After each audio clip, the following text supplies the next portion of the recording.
प्रिय स्वजनों, नमस्कार।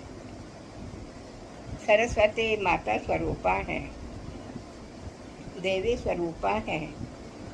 ये अरूपा होकर भी विश्व रूपा हैं। आज की वार्ता देवी स्वरूपा भाग 2 में यह दर्शाया गया है कि सावित्री ही गायत्री हैं और गायत्री ही सरस्वती। सावित्री और गायत्री पृथक नहीं हैं। ये सदा से ब्रह्मा जी से मूर्त या मूर्त रूप से आबद्ध हैं। ब्रह्मा जी यदि वेदों के अधिष्ठाता हैं तो ये वेदों की अधिष्ठात्री हैं। ब्रह्मा जी ने स्वयं इनकी आराधना करके सृष्टि आरंभ की थी। आइए देवी रूपा सरस्वती भाग 2 में एतत् संबंधी कथा का रसास्वादन करते हैं। सावित्री और गायत्री। स्वागत है आपका। देवी रूपा सरस्वती भाग 2। सावित्री और गायत्री। ब्रह्मा जी की जन्मस्थली पुष्कर की कही गई है। एक बार पुष्कर को आदि तीर्थ बनाने के उद्देश्य से ब्रह्मा जी ने यहाँ यज्ञ संपन्न करने का संकल्प किया। यज्ञ की तैयारी पूर्ण हुई। ब्रह्मा जी के दाएं पार्श्व में विष्णु जी तथा बाएं में शिव जी यज्ञ मंडप में विराजे। यह परिपाटी रही है कि बिना पत्नी के यज्ञ आरंभ अथवा संपन्न नहीं किया जा सकता। अतः अध्वर्यों का कार्य करने वाले महर्षि पुलस्त्य ने नारद से कहा कि वे ब्रह्मा जी की पत्नी सावित्री को यथाशीघ्र यहाँ लेवा लाएं। जब नारद सावित्री के पास गए तो वह श्रृंगार आदि करने के उपरांत अपने प्रिय सखियों लक्ष्मी, गौरी, अरुंधति आदि के आगमन की प्रतीक्षा कर रही थी। नारद ने महर्षि पुलस्त्य का संदेश उन्हें दिया। वे बोले, पुत्र, मेरी सखियाँ अभी यहाँ आने वाली हैं। उनके आते ही मैं उन्हें भी साथ लेकर तुरंत वहाँ पहुँच जाऊँगी। कहीं ऐसा न हो कि मेरे यहाँ से चले जाने पर वे अपमानित अनुभव करें। अतः आप वहाँ ऋषिवर से थोड़ी देर प्रतीक्षा करने के लिए कहें। देवर्षि नारद ने सावित्री की बात को न जाने किस तरह कहा कि ब्रह्मा ने देवी सावित्री के तत्काल न आने को अपना अपमान समझा और वे देवी सावित्री से रुष्ट हो गए। कुछ समय बाद रजोगुणी ब्रह्मा बोले, देवो, कहीं काल लोप न हो जाए, इसलिए आप मेरे लिए किसी अन्य पत्नी की व्यवस्था करें। लगता है सावित्री यहाँ आने को तत्पर नहीं है। ब्रह्मा जी की आज्ञा का पालन करने के लिए कुछ देवों के साथ देवेंद्र वहाँ से तुरंत चल दिए तथा रूप लावण्य संपन्न एक कन्या को ले आए। आश्चर्यचकित वह कन्या चिंतित सी लग रही थी।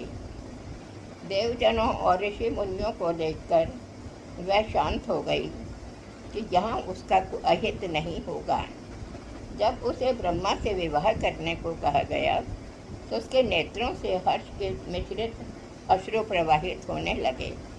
भला कौन ब्रह्मा से विवाह कर स्वयं को धन्य नहीं मानेगी।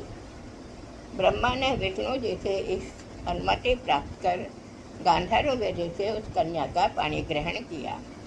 उसका नाम गायत्री रखा गया और उसे मंडप में ले आए। यज्ञस्थली मंत्रोच्चार से गूंज उठी। यज्ञ आरंभ हो गया। उधर सावित्री मन ही मन अत्यंत प्रसन्न थी।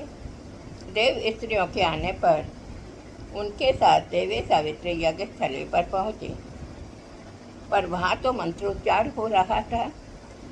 आश्चर्यचकित हो सावित्री वस्तु स्थिति को समझने का प्रयास करने लगी।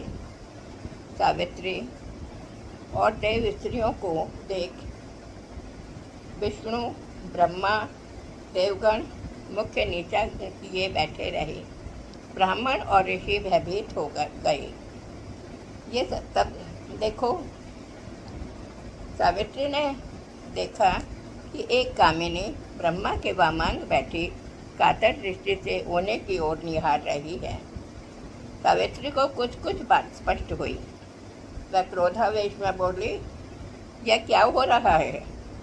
मेरे आने से पूर्व यज्ञ आरंभ कैसे हो गया? और मेरे पति ब्रह्मा के वामांग में यह कन्या कौन बैठी है और क्यों बिठाई गई है? देवी सावित्री के इन प्रश्नों को सुनकर सब दम साधे मौन बैठे रहे। फिर बात को संभालते हुए स्वयं ब्रह्मा जी बोले, देवी, दीक्षा काल टल रहा था, तुम्हें न आते देख मैंने इस कन्या का पानी ग्रहण कर लिया है, क्योंकि बिना पत्नी के यज्ञ कार्य कैसे आरंभ किया जा सकता था?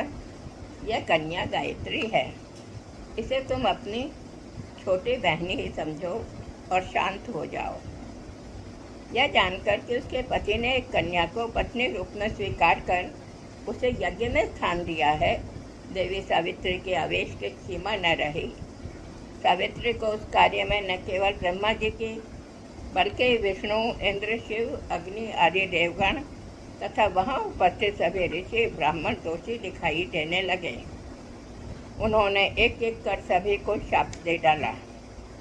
उन्होंने इंद्र को शत्रु के हाथों बंदी बनने का शाप दिया।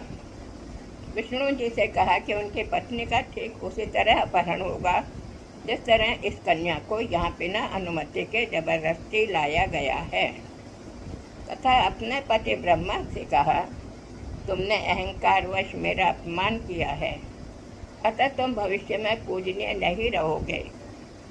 कुछ विचार कर देवी सावित्री बोली, आप मेरे पति हैं, अतः इस शाप को कम करते हुए कह रही हूँ कि केवल कार्तिक मास में आपकी पूजा हुआ करेगी, अन्य काल में कोई आपकी पूजा नहीं करेगा। वहाँ उपस्थित सभी को किसी न किसी रूप में सावित्री के शाप को स्वीकार करना पड़ा। अनंतर अत्यंत दुखी हो वे यज्ञ स्थली से निकलकर श्रेष्ठ पुष्कर चल दी। अपनी सखी को दुखी देखकर देवी लक्ष्मी, पार्वती, इंद्राणी भी अनुसरण करते हुए ज्येष्ठ पुष्कर पहुँची। उन्होंने देवी सावित्री को अनेक प्रकार से मनाने का प्रयास किया। सावित्री को लगा मानो वे उनके दुर्दशा का उपहास करने यहाँ आई हैं। क्रोध में तो वे थी ही, उन्होंने अपनी सखियों को भी शाप दे डाला। सावित्री के शाप के कारण लक्ष्मी कहीं टिककर नहीं रहती। इंद्राणी ने अनेक कष्ट सहे और देव पत्नियां संतान सुख से वंचित रहीं। एक के क्रोध ने सभी को किसी न किसी रूप में आहत किया। सत्य में क्रोध अनेक अनर्थों की जड़ है। निराश सखियां सावित्री को एकाकी छोड़ चल दी। इसके पश्चात सावित्री हताशा और दुखी हो इस निर्जन वन में जोर जोर से रुदन करने लगी। कुछ ही समय में स्वयं नारायण विष्णु देवी सावित्री को सांत्वना देने के लिए वहां पहुंचे। उन्होंने सावित्री के विविध प्रकार से स्तुति की। देवी सावित्री कुछ संतुष्ट हुई। उन्होंने सोचा, देखो मैंने श्री हरि को शापित किया, फिर भी ये मुझे सांत्वना देने के लिए यहाँ आ पहुँचे। पवित्रता तो होकर ही रहती है।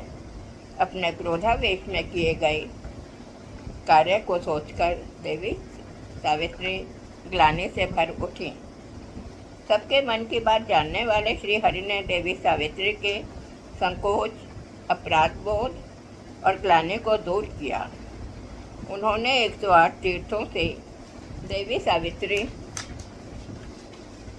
के 108 नामों का संबंध जोड़ते हुए उनकी स्तुति की। इसे हम पद्म पुराण के सृष्टि खंड में पढ़कर लाभान्वित हो सकते हैं। अनंतर देवी पार्वती ने श्री हरि से कहा, प्रभु, मैं यहाँ कहीं ऐसे स्थान पर निवास करने के इच्छुक हूँ जहाँ कोई ध्वनि सुनाई न दे। यज्ञ की ध्वनि अब भी मेरे कानों में गूंज रही है, मुझे विचलित कर रही है। आप मध्य में ही यज्ञ स्थली से यहाँ पधारे हैं, आप वहाँ जाकर ब्रह्मा जी का यज्ञ संपन्न कराएं। श्री हरि बोले, देवी आप शांत हो जाइए। आप सोचेंगे तो पाएंगे कि सावित्री और गायत्री पृथक नहीं हैं। आप ही सावित्री हैं, आप ही गायत्री हैं, आप ही सरस्वती हैं। आप सदा से ब्रह्मा जैसे मूर्त तथा अमूर्त रूप में आबद्ध रही हैं। अमूर्त रूप में जहाँ ब्रह्मा जी देवों के अधिष्ठाता हैं, वहाँ आप देवों की अधिष्ठात्री हैं। स्वयं ब्रह्मा जी ने भी आपकी आराधना करके ही चराचर जगत का सृष्टि कार्य आरंभ किया था। आप सदैव जगत के कल्याण में निरत रहती हैं। जहाँ समस्त वेद साहित्य उपस्थित हों, जहाँ नित्य यज्ञों का अनुष्ठान होता हो, जहाँ अध्ययन निर्बाध गति से होता हो, जहाँ का पुरुषार्थ प्राणी मात्र के हित से जुड़ा हो, वहाँ आप स्वयं विराजती हैं तथा आरोग्यता और सुख समृद्धि का जीवन प्रदान करती हैं। धन्यवाद मित्रों।